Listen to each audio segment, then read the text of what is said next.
Good morning, baby. It's the Dog Rising Show. Well, the Dog Rising Show. Well, the Dog Rising Show. And I'm Dog Rice.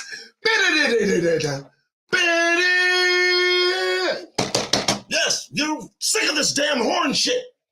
Move. I don't care. You're breaking windows across the damned street. I've arrived. Good morning. Doug Rice. How you doing, folks? 7 a.m. promptly in the morning.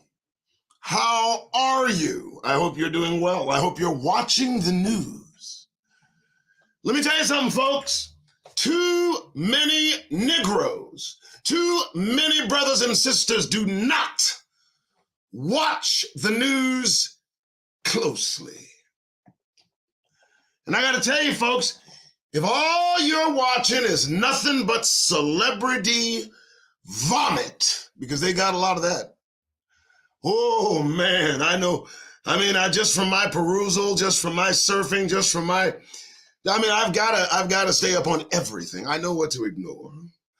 I know what to endure. I know what to search more or less, but let me tell you, they got a lot of bullshit to sell you. And so much of it revolves around us, so much of it. I can't imagine. You know, I was thinking about something, and I'm going to preface the show. This is the part 2, the Negro Legacy of Enduring Injury, part 2. And thinking of this yesterday, there's another book, The Half Has Never Been Told. It's a book I recommend. You're able to get it from Amazon. You're able to get it everywhere. It's an Audible book as well. I am into book narration, as you can tell. And this one really exposes some detail and tells the story most succinctly, I would say, about how the entire world benefited from slavery. When I tell you that modernity should be thanking slaves, the progeny of slaves. It should thank the edifice that was slavery and all that it did, though certainly unsavory, for 400 years.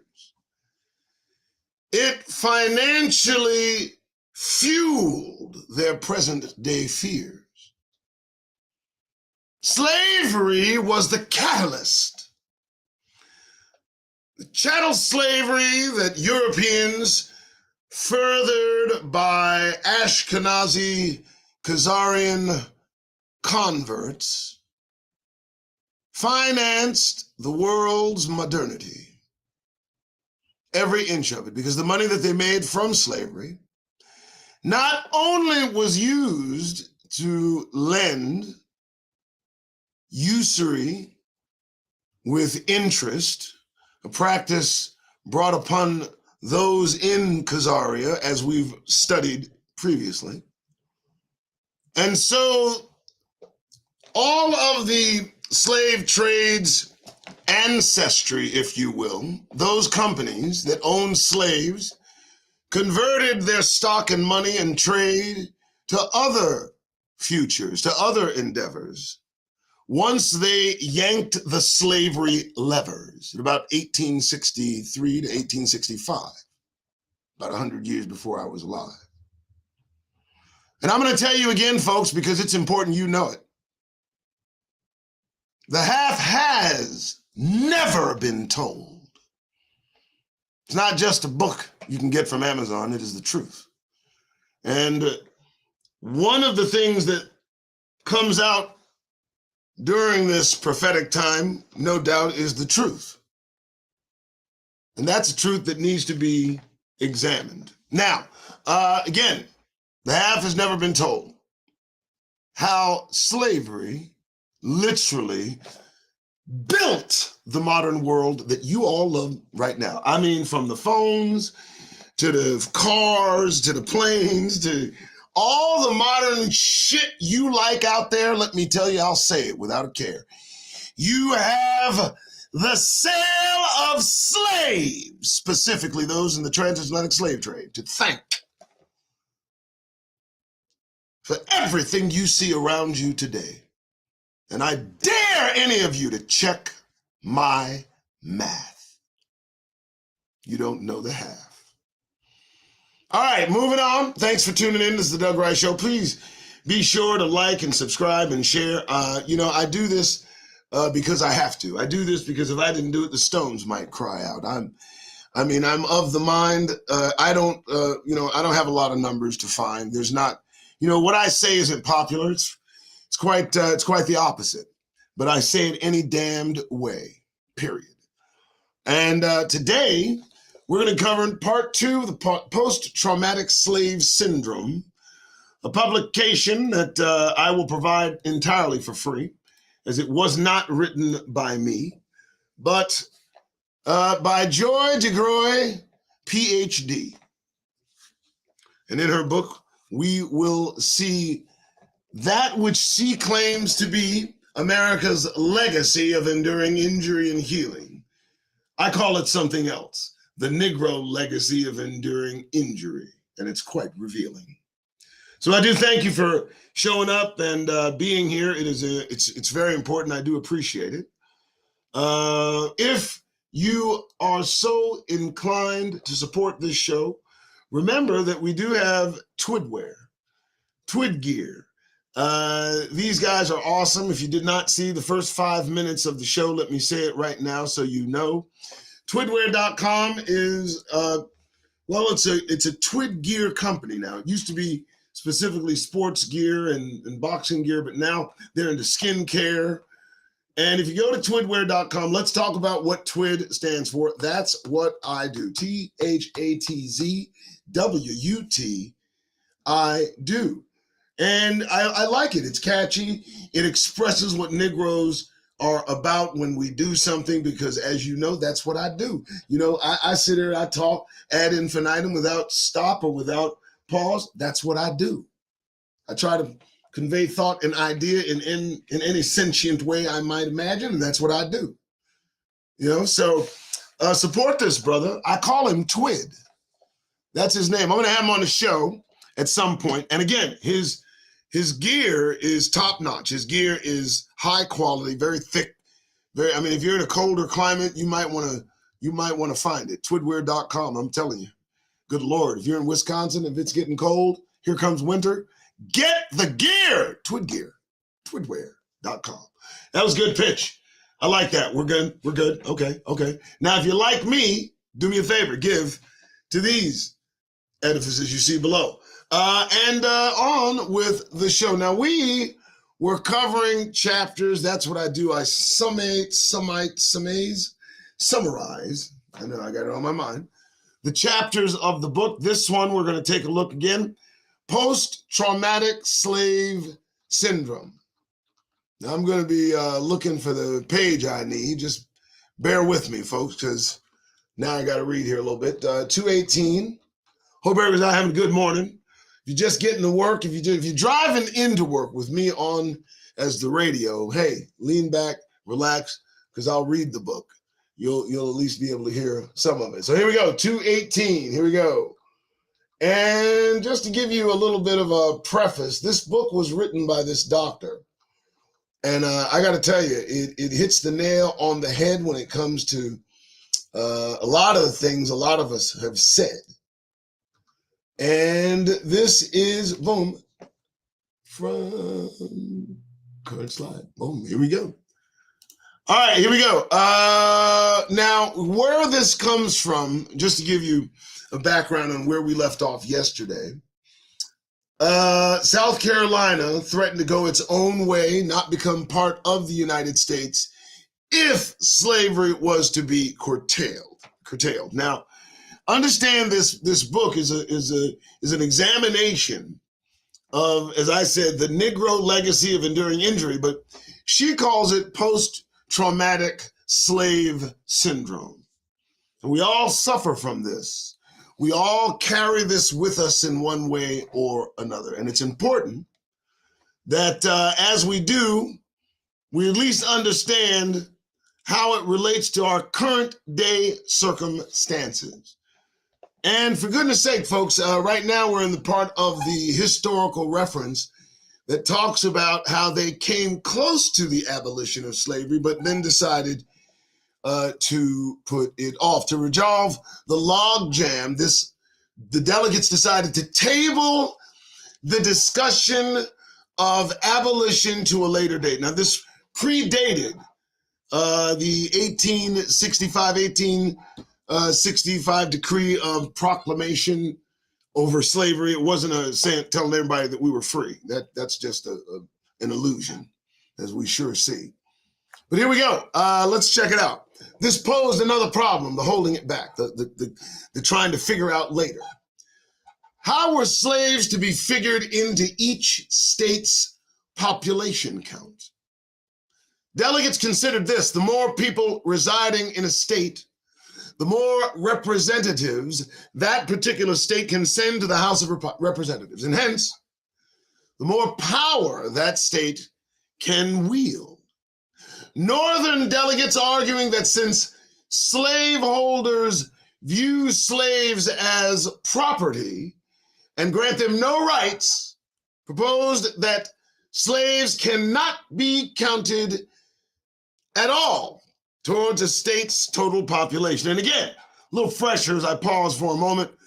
This talks in this chapter regards the explanation that Negroes are somehow 3/5 human, and I'm drawn into this conversation in that they're going to come to that conclusion through their discussion once they've put off the fact that we'll talk about freeing Negroes, or abolishing slavery is different from freeing people.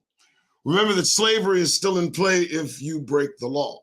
They use the term slavery. They don't use it in incarceration. All right, let's move on. Okay, so boom, boom. Southern delegates attempted to argue that slaves should be counted as part of the population.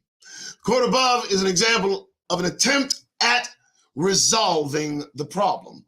The main thrust of Madison's argument is that slaves should be considered property for tax purposes and individuals for the purposes of determining a state's population. Well, how interesting.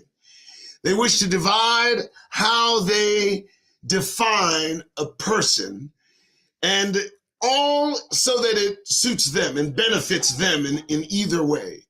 Not so that it benefits us as what they consider property or individuals, an interchangeable term, but so that it benefits the Europeans that have enslaved us. Remember this as we go on.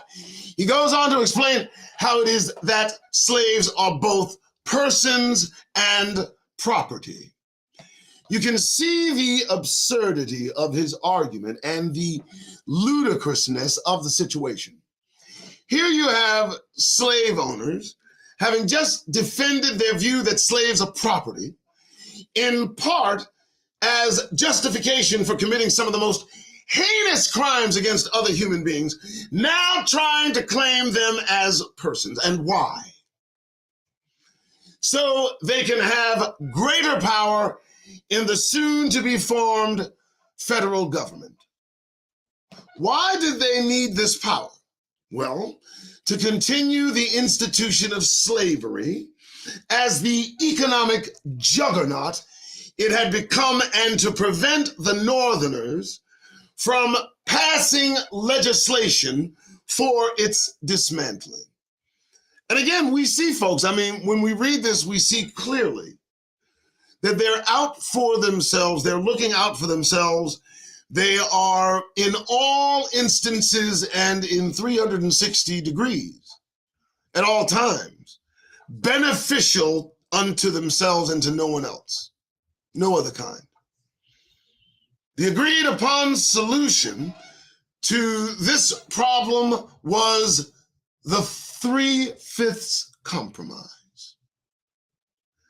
Rather than each slave being counted as a person, 3/5 of a state's slaves population would be counted toward that state's population. In this way, slaves became 3/5 of a human. And that, my friends, is how they explained what they were doing.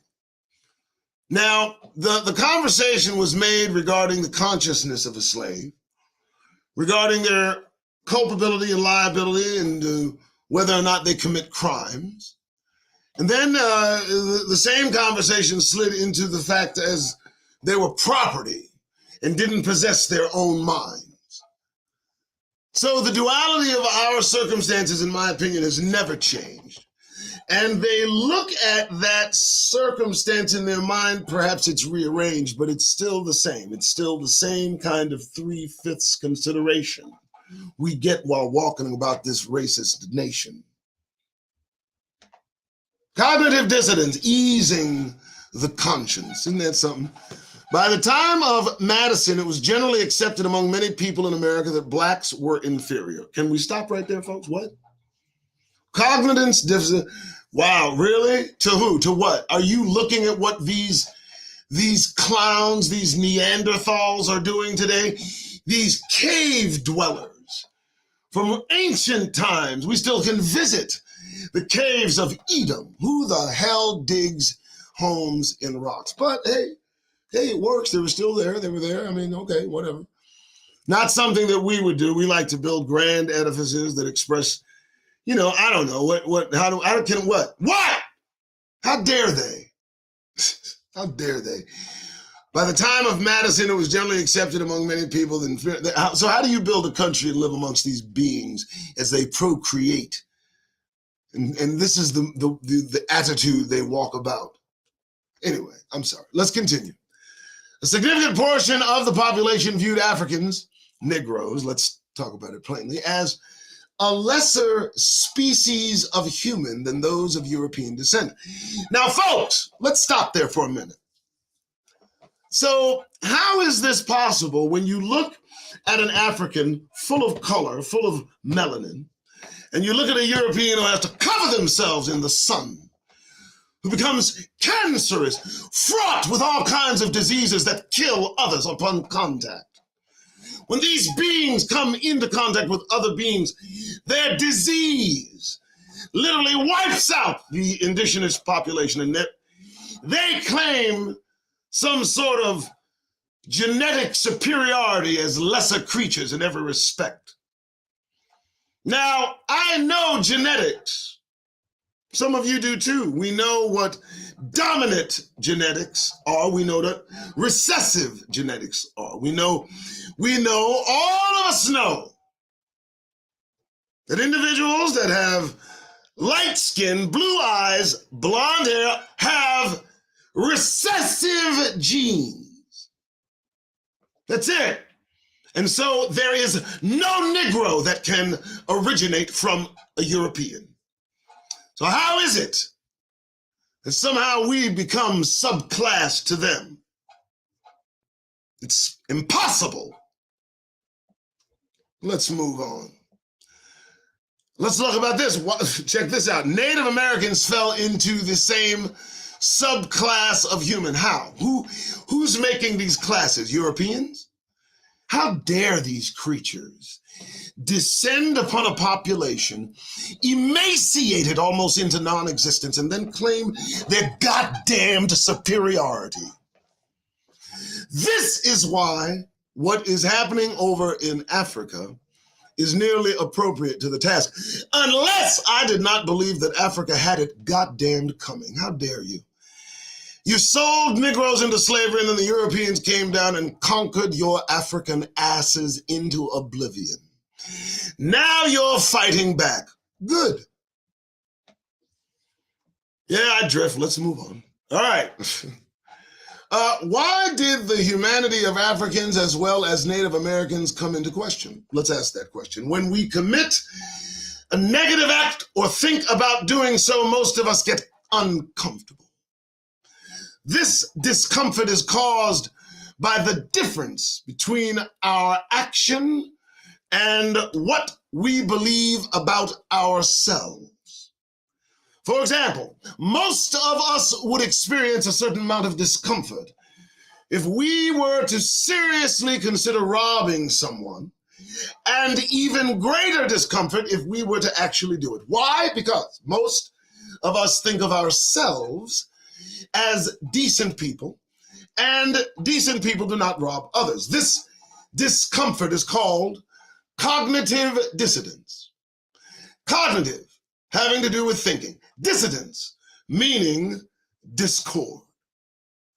The greater the difference between our actions and what we think about ourselves, the greater the cognitive dissonance, and so our discomfort. Humans do not particularly like this discomfort. So whenever it occurs, we almost immediately try to resolve it. And we can resolve it one of two ways. One way is to own up to the negative act and address the harm caused by it. The other way is to justify the negative act rather than admit any wrongdoing. They deserve it is a typical justification. In instances of particularly egregious negative acts like wars of aggression, enslavement, and genocide, the perpetrators have to go so far as to demonize, and in many cases, dehumanize their victims. Let's pause there for a moment. Now, this is how the Nazi regime came into play. This is how Hitler came about. This is what they did to Jews. This is why they scream and shout. But it's a learned circumstance. It's taught goddamned behavior. And you can best believe the folks that did this did enslave you. I mean, listen, folks.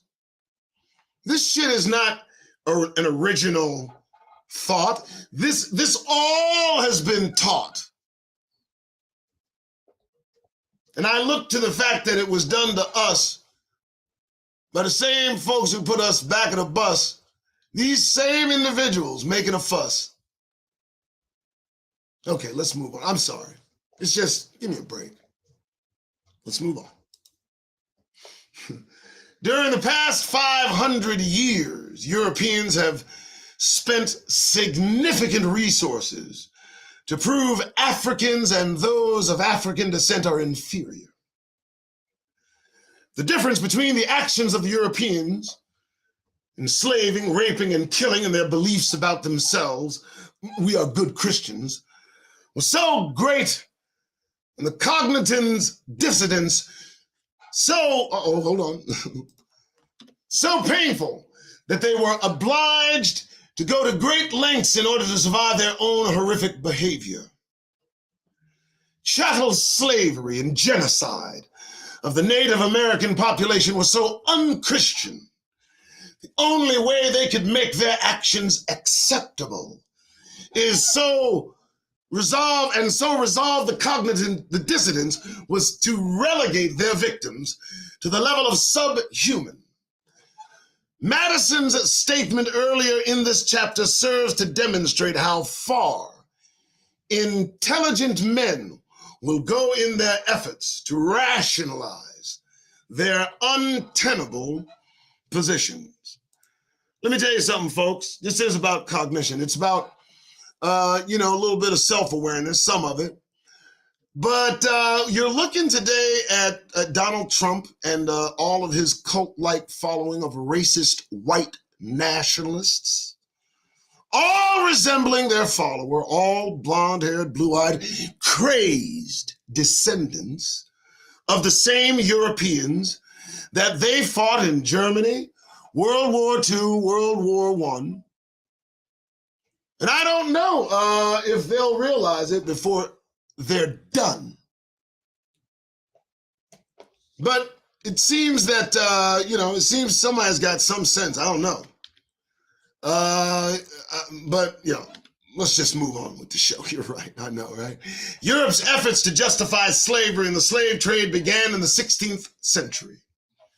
And America followed suit as soon after. In her book, New History of Social Welfare, Phyllis Day observed, Virginia led the way in enslavement of people of African heritage when in 1660 it made them servants for life, forbade intermarriage with whites, and gave children born of African descended women the status of their mothers. Although there were some religious qualms about making Christians slaves in 1667, it was decreed that conversion to Christianity would have no bearing on slave status. And you wonder why they're mad at us. I mean, consider the positioning of Negroes in this time, how compartmentalized we are. And it's a wonder that any of us exist in the face of all of this. It's a wonder. Slavery was practiced in North America, as practiced, was a response to the Protestant religio-economic dictum that wealth demonstrates morality, and to the even older dictum of fear and hatred of outsiders. Because Africans did not worship the Christian God, their lives were insignificant compared to the mandate of wealth for their masters. Slavery was not, for the most part, seen as evil at all, but almost a morality, since it protected slaves from destitution, put them to work, and led to wealth for God's chosen. Now, I need you to understand the verbiage and all of the things that they say. This kind of gives you an insight into slavery. I mean, who are these people? Where did they come from? And again, we've gone into this, folks. I'll drift a minute. There were 70 original nations on this planet. Now there are 125 extra nations. Where'd they come from? All of them devoid of melanin. All of them of European descent. And I will not relent and tell you the truth from whence they came. I mean, I know where they came from, But this is an interesting insight, and you got to bring receipts. That's what we're doing. Now, please do me a favor. If you like what you're hearing, hey, cool. I see there are just a few of you here this morning. I know most of you got jobs. That's understandable. But be sure, if you don't mind, to hit the like button, hit the subscribe button, hit the notification bell for as much as it's worth. Thank you for being here. And remember, this will be up on YouTube and 4 other places, but let's get back into their uncomfortable spaces. I like this. Whoa. Slavery was not for the most part seen morality.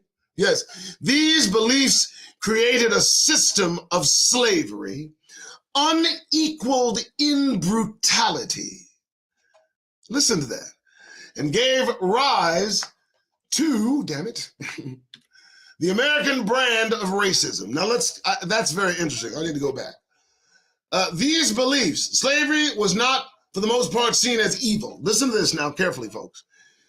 But almost a morality, since it did these things in their twisted, rancid-assed, fucked up minds. This is what it did to our black behinds. For them, it said that it protected us from destitution. Fuck that.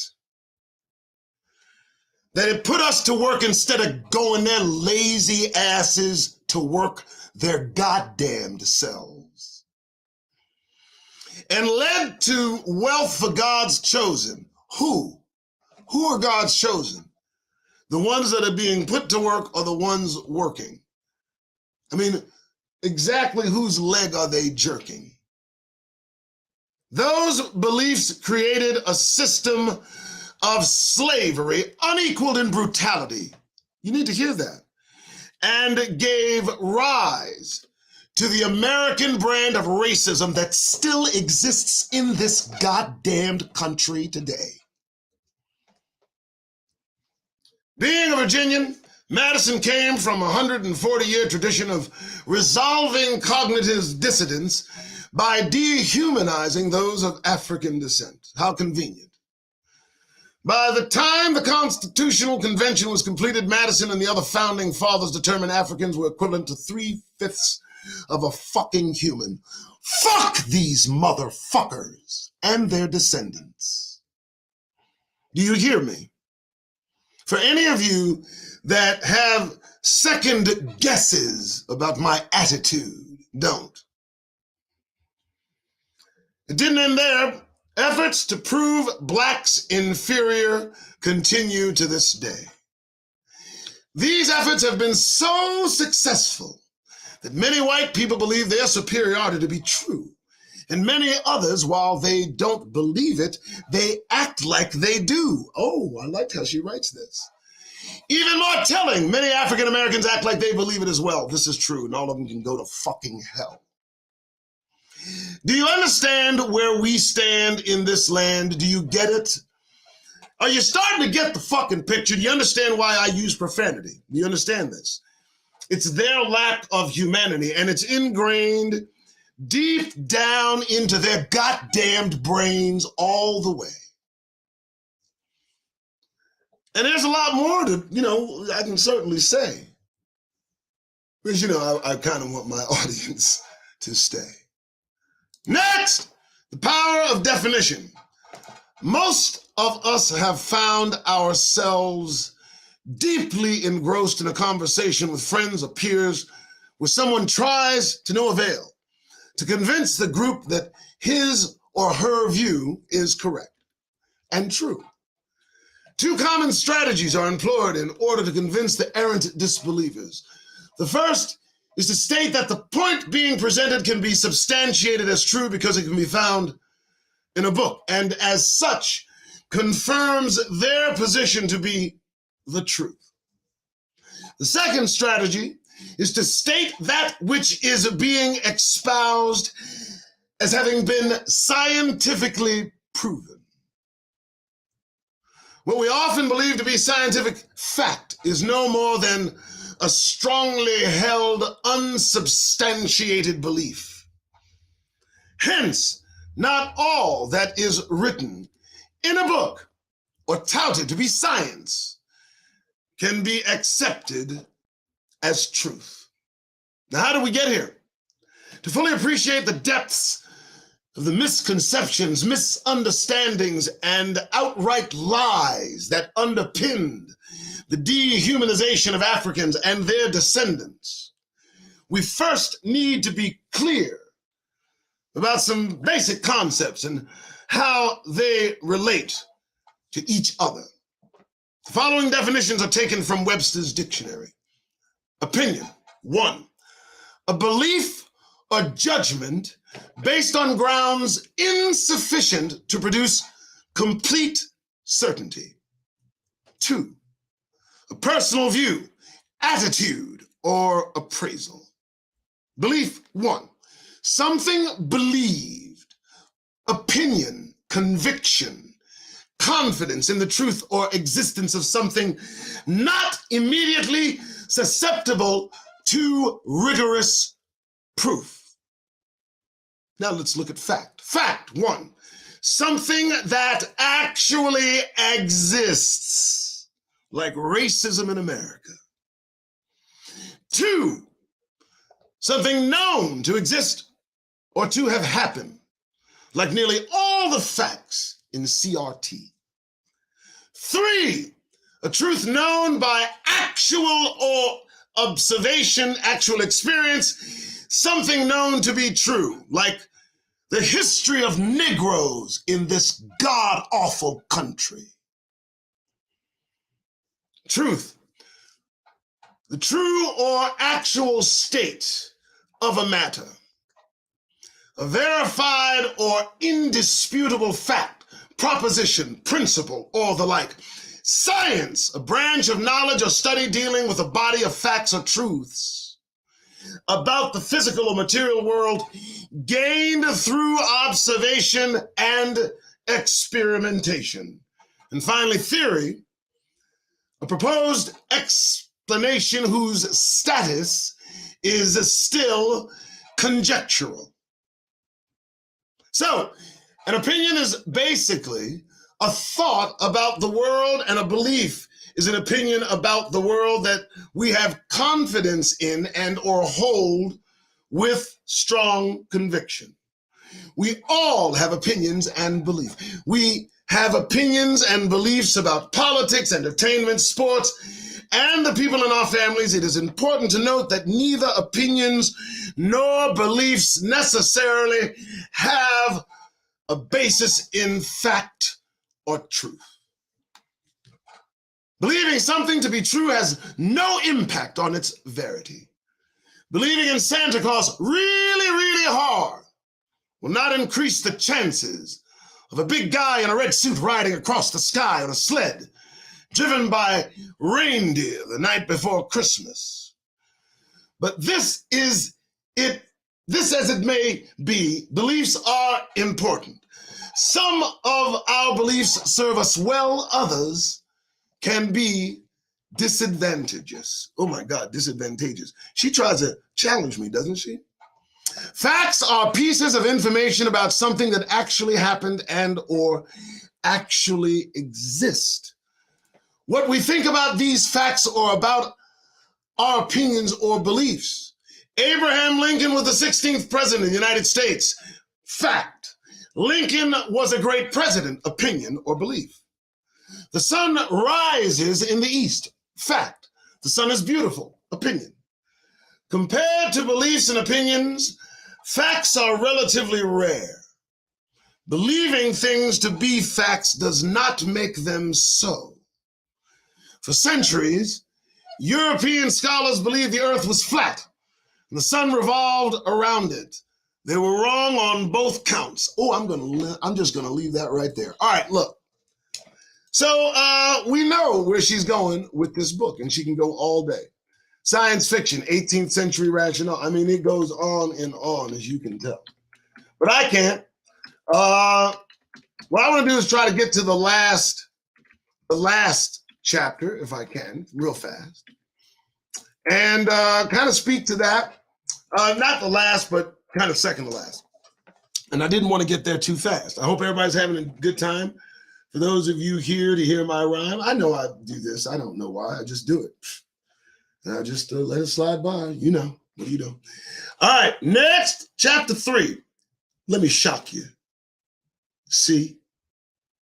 Crimes against humanity. Now, if you don't know what that is, leave.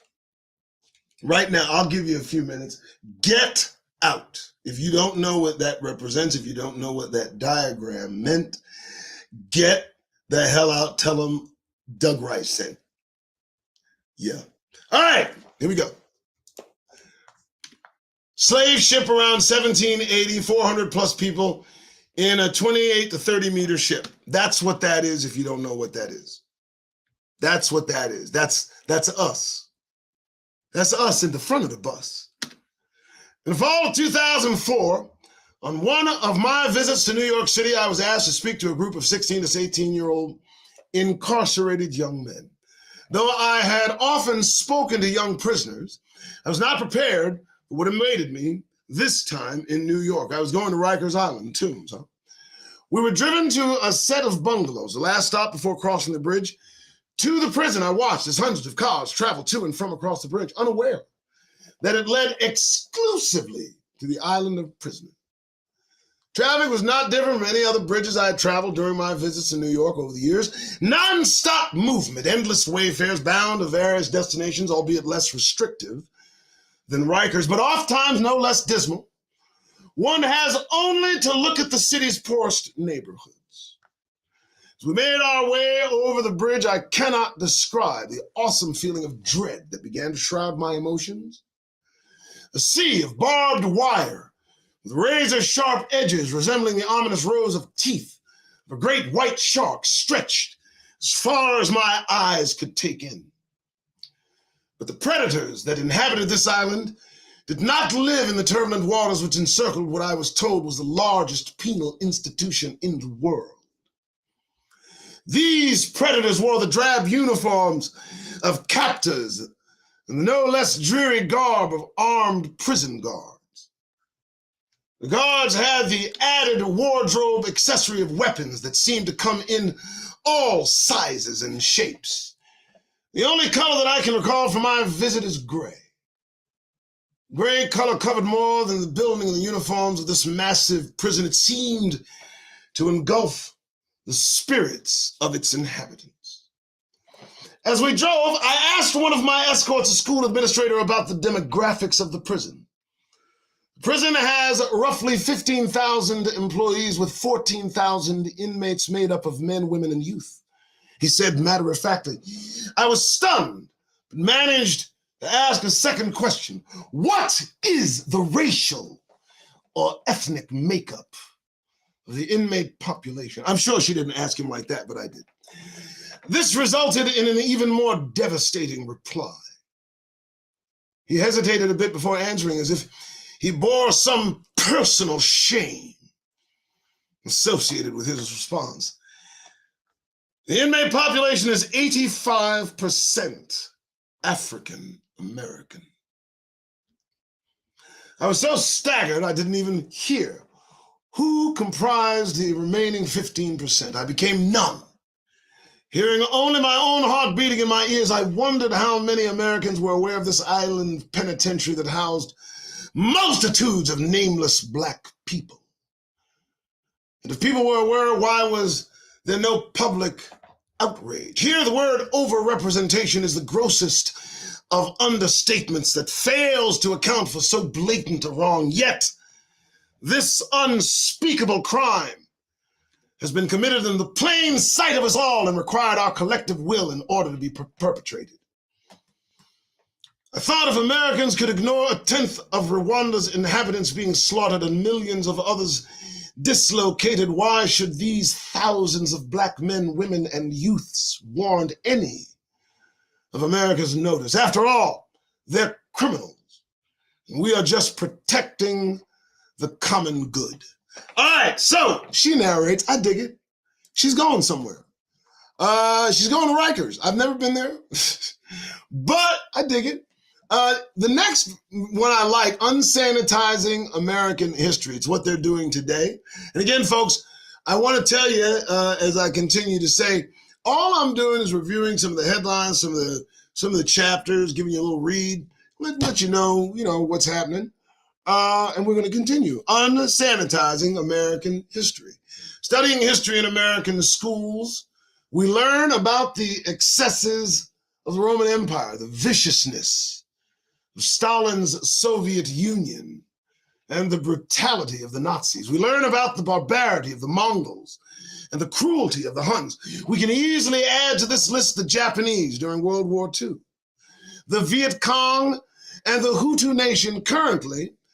We have Milosevic's Serbia, Hussein's Iraq, the Taliban, and Osama bin Laden, to name but a few at this writing.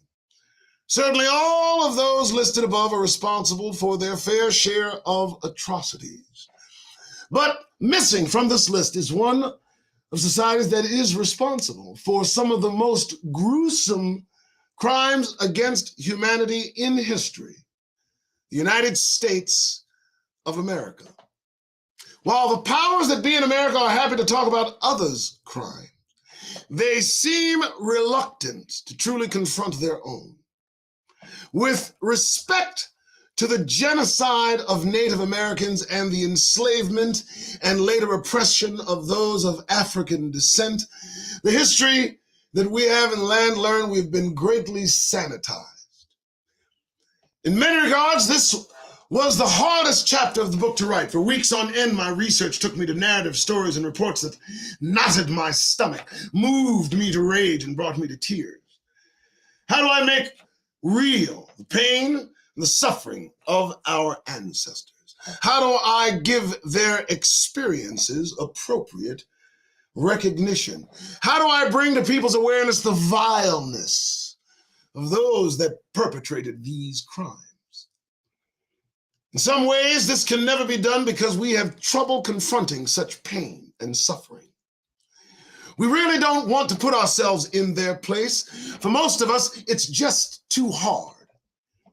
Even many of the accounts written by those who lived through these times are strangely absent of emotion, as if no words could communicate their experience.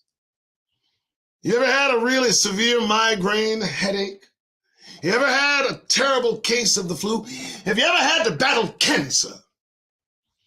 Have you ever been in a car accident or injured yourself so badly where the pain was so intense and persistent that all you wanted was medication to knock yourself out? In these moments, the pain and misery consumes you. It's all you can think about. It's all you can feel. It's all you know. Imagine being in a constant state of hunger, pain, thirst. When you can get past your physical state, you are greeted by feelings of fear, anger, grief, and hopelessness.